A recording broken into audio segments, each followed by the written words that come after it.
Le grand débrief de Smartech aujourd'hui. J'ai le grand plaisir de retrouver Henri Dagrin. Bonjour Henri, Bonjour Delphine. délégué général du SIGREF, également Pascal Malotti, directeur de la stratégie chez Valtech. Bonjour Bonjour Pascal. Delphine. Et nous avons la joie d'accueillir Laure Renoir, qui est la chef du service mobilité chez les numériques. On va pouvoir ensemble débriefer de cette keynote Apple. On va voir ce qu'il y a vraiment de nouveau et d'intéressant à retenir et puis partager nos points de vue différents. On va parler aussi dans ce débrief de Smartech, de Mistral et ASML. Bonne nouvelle européenne, s'il en est quand même. En tout cas, je vous donne déjà mon point de vue rien qu'avec ce titre. Mais on va commencer par une initiative du côté de l'Union européenne qui lance, ça y est, les tests du DSN for EU. C'est un nouveau service de DNS. Alors pour en parler, pour essayer de tout comprendre, de savoir ce qui se passe, on est connecté avec Pierre Bonis. Bonjour Pierre. Vous êtes spécialiste de la gouvernance et de la coopération internationale de l'Internet depuis 2017. Vous êtes le directeur général de l'AFNIC, qui est l'office d'enregistrement des noms de domaine en .fr et puis aussi des extensions ultramarines. Donc vous allez tout nous dire sur ce DNS for EU. Peut-être rappeler déjà le principe des résolveurs DNS pour tout le monde. Alors, les résolveurs DNS, c'est au fond comme des serveurs de cache qui vont télécharger l'ensemble des informations qui sont sur les serveurs faisant autorité sur Internet. Et c'est par eux que vous passez. En général, ces résolveurs qui sont souvent opérés par votre fournisseur d'accès à Internet. Et c'est par eux que vous passez quand vous allez essayer d'aller sur un site avec un nom de domaine. Donc, c'est encore une fois, c'est une copie des informations qui sont les informations qui sont publiées par les registres de premier niveau d'Internet, comme l'AFNIC pour le .fr ou pour le .com, etc. On parle d'annuaire, en fait, qui permet de faire des correspondances entre les noms de domaine qu'on tape, qui sont en langage naturel, pratiquement, et les adresses IP des sites Internet. Alors, qu'est-ce qui se passe là au niveau européen? Quelle est l'origine de cette initiative DNS for EU?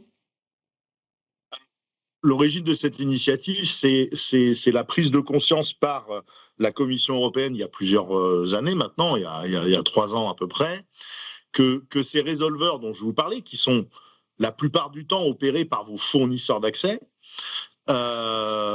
étaient aussi opérés par des grandes entreprises non européennes, Google, Cloudflare, etc., ou même Microsoft avec Azure. Et que la Commission européenne considérait que on risquait d'avoir cette brique essentielle qu'est le DNS, qui risquait d'être de moins en moins européenne, avec des risques potentiels sur la confidentialité et aussi une nouvelle dépendance. Donc ils ont décidé... Pourquoi vous dites de moins en moins? On avait cette dépendance de toute façon. Pourquoi vous dites de moins en moins d'indépendance? Ah non, on l'avait pas.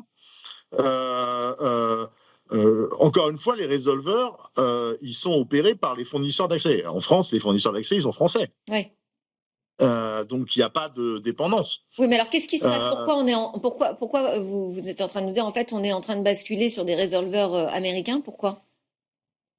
Parce qu'il y a un effet du cloud, d'abord, c'est-à-dire que quand vous mettez vos infrastructures dans le cloud, souvent vous allez utiliser les services DNS de votre opérateur de cloud. Nous, on le voit très bien dans le .fr, parce qu'en fait, les résolveurs viennent nous interroger pour le .fr, donc on voit que finalement, il y a une montée en puissance des résolveurs des opérateurs de cloud, d'Amazon, de Google, de Microsoft, etc.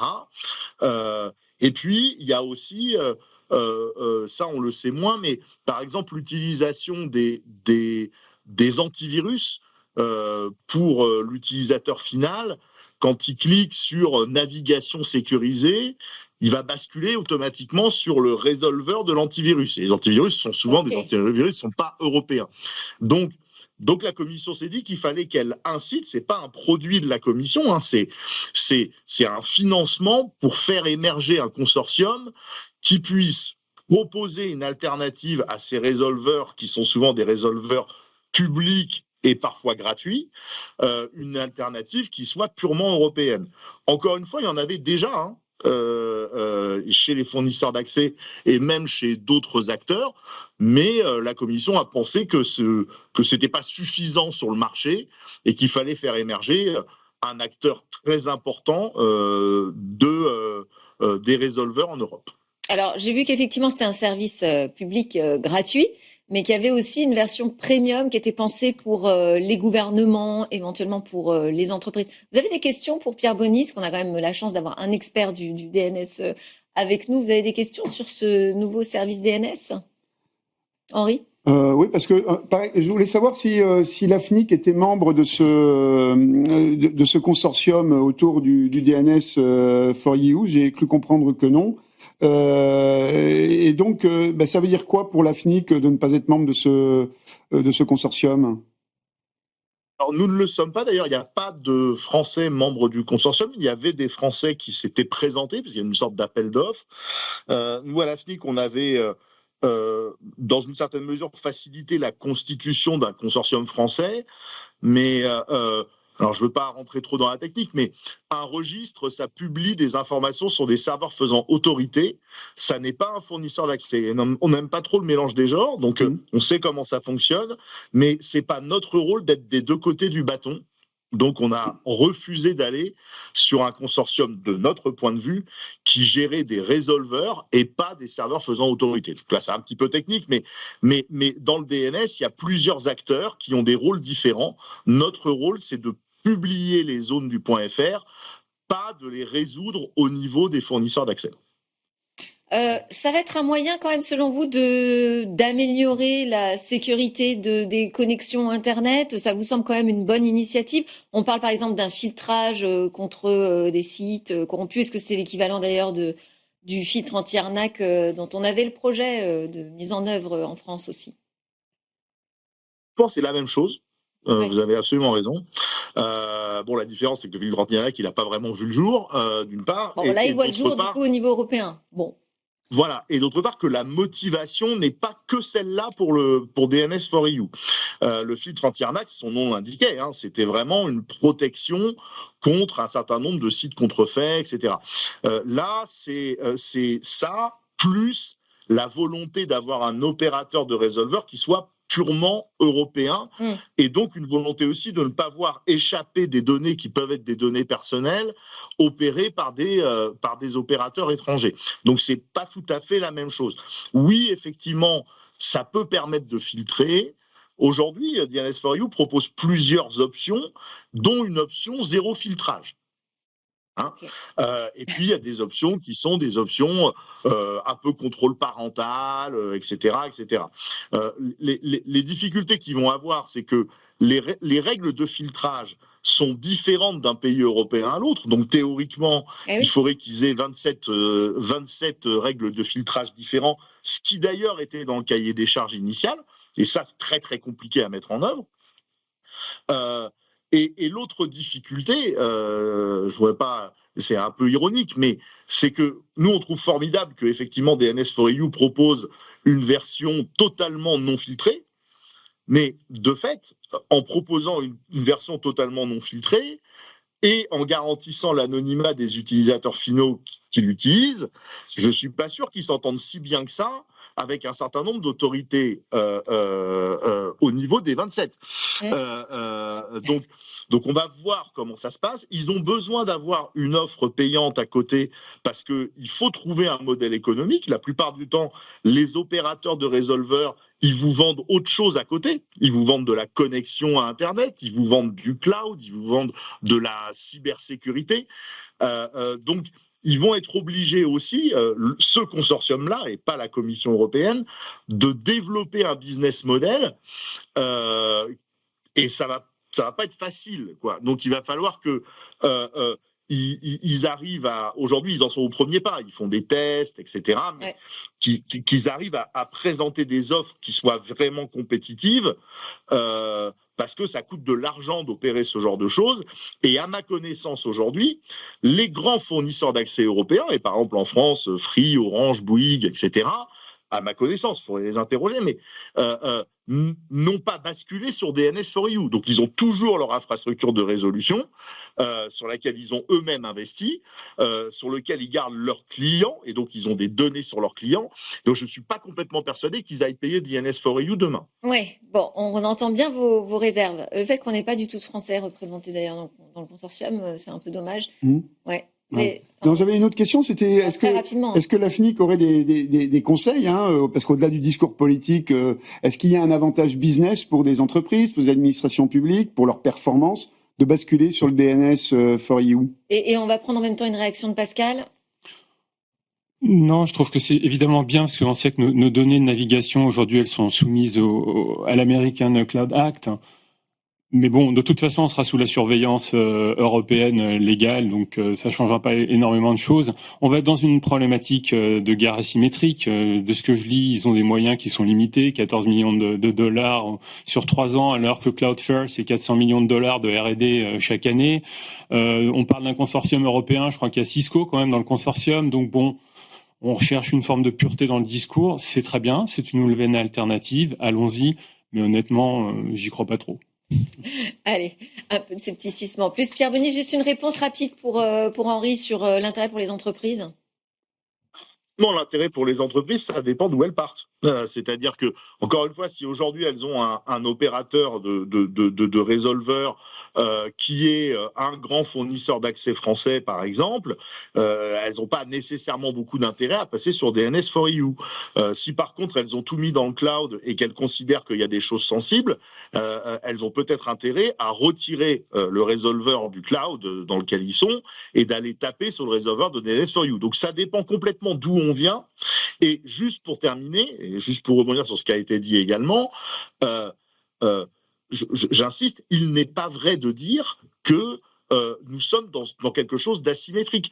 Aujourd'hui, plus de 80% des utilisateurs d'Internet dans notre pays utilisent les résolveurs de leurs fournisseurs d'accès. Les fournisseurs d'accès sont français, établis en France. Donc ça n'est pas un domaine. Les noms de domaines, et on le voit par exemple avec le .fr, ça n'est pas un domaine sur lequel c'est si asymétrique que ça. Donc il ne faut pas non plus penser que la guerre est perdue comme elle semble l'être par exemple dans le cloud. Ça n'est pas du tout le même sujet et les mêmes équilibres. Eh ben, merci beaucoup Pierre Bonny. Je rappelle que vous êtes le directeur général de la FNIC. Merci pour tous ces éclairages. Je crois qu'on a quand même une vision maintenant beaucoup plus claire de ce projet. On enchaîne et on va donner la parole à Laure, parce qu'on va enchaîner avec la keynote Apple. Alors, quoi de vraiment neuf? C'est la question que j'ai eu envie de poser. Bon, déjà, on peut dire que quand même, c'était encore un très bel exercice de style, que cette keynote était placée sous le thème du design, et effectivement, toutes les images étaient magnifiques.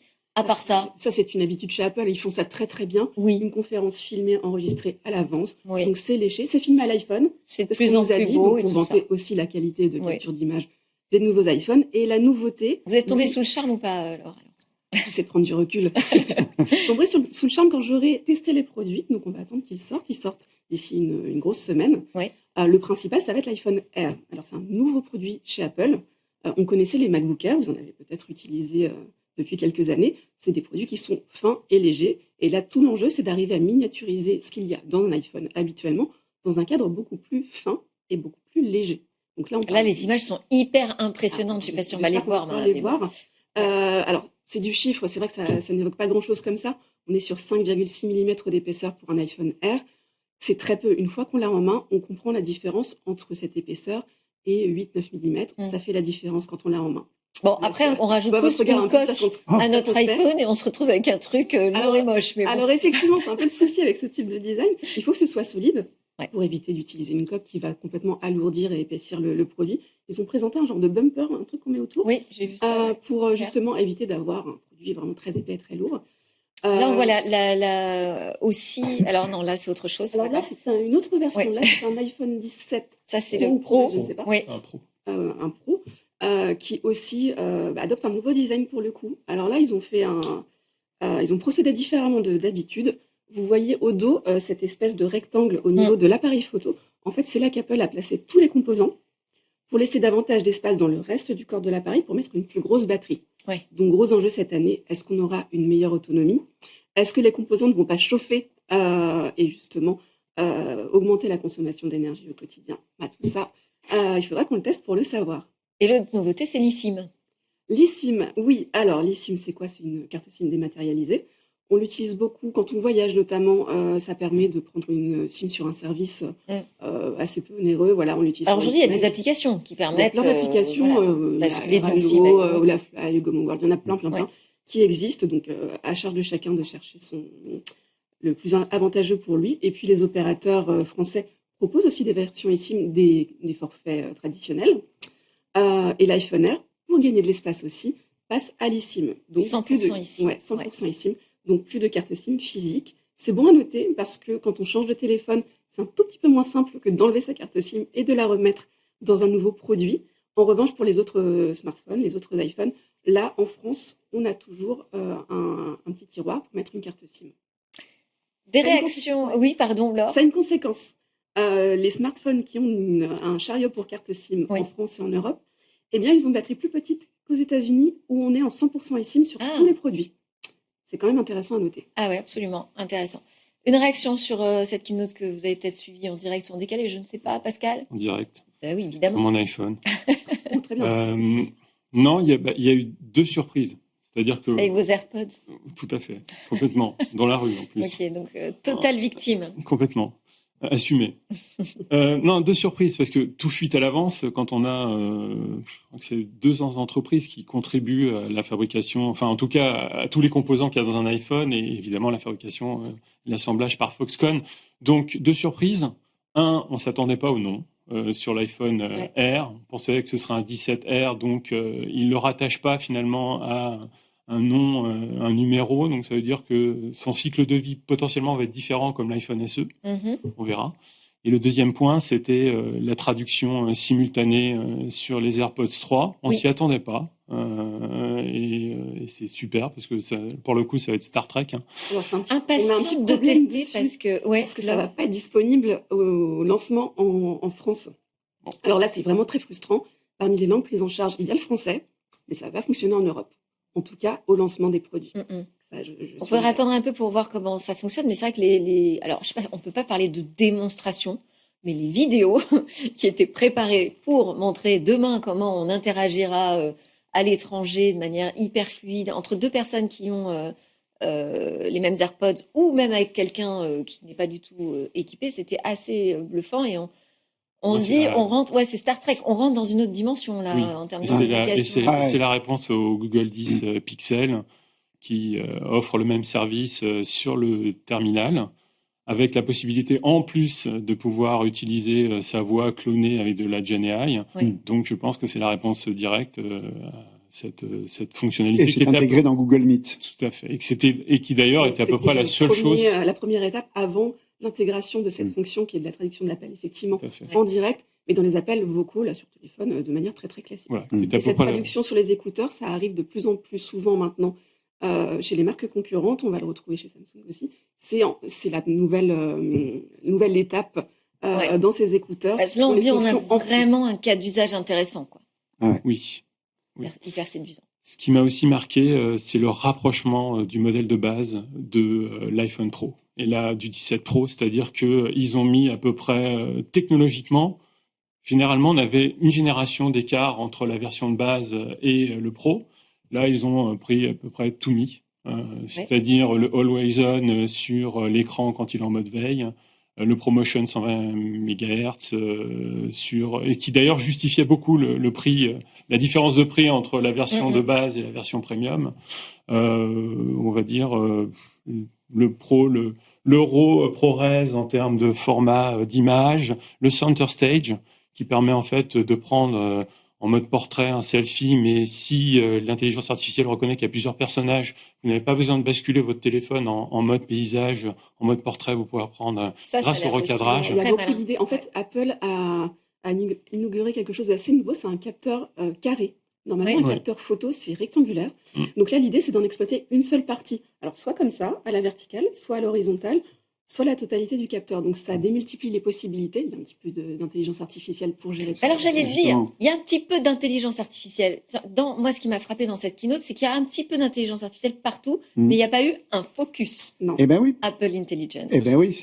Le focus, on voit que Oui. Apple Intelligence est présent dans tous les produits, hein, depuis la montre, les AirPods, les smartphones. Mais le problème de Siri n'est pas du tout résolu et il reste avec ce gros caillou dans la chaussure qui aujourd'hui n'est pas du tout au niveau des chatbots conversationnels de type ChatGPT, OpenAI. Et je crois que là, il va falloir encore attendre peut-être 6, 8, 10 mois. Mars, avril. Voire septembre prochain. Encore une fois, moi, la conférence des développeurs, c'est ça? Je ne classe pas Siri dans la même catégorie, encore une fois, que ChatGPT. Le concurrent de Siri, c'est Alexa+. Et regardez Alexa+, c'est aussi catastrophique que Siri. Apple n'a pas voulu sortir le produit. Je ne sais pas si c'est un bon argument, mais bon. Non, mais ça veut dire qu'aujourd'hui, ils sont dans cette problématique de basculer un back-end d'un modèle déterministe en mode machine learning vers un modèle probabiliste en mode Gen AI. Ils sont tous au même moment, même problématique. C'est-à-dire que vous lisez les commentaires de Reddit sur Alexa+, ça fait très mal ce que ça faisait bien hier, comme Siri, et ça fait pas bien ce que ça devrait faire demain. C'est-à-dire que vous lui demandez d'éteindre la lumière, il va éteindre la lumière, et comme il se comporte comme un agent conversationnel, il va vouloir engager la conversation avec vous. Mais c'est pas ce que vous souhaitez. Eh ben, bien sûr. Donc, la différence, c'est qu'Apple, toujours dans cette logique d'être parfait, n'a pas sorti Siri parce qu'il savait qu'il n'était pas prêt, alors qu'Amazon l'a sorti sur une communauté d'early adopters. Pour la WWDC, c'est ça votre thèse? Ah, moi, j'en suis certain. Il faut l'espérer en tout cas. Mais c'est vrai que le grand absent, c'était cette thématique durant la conférence.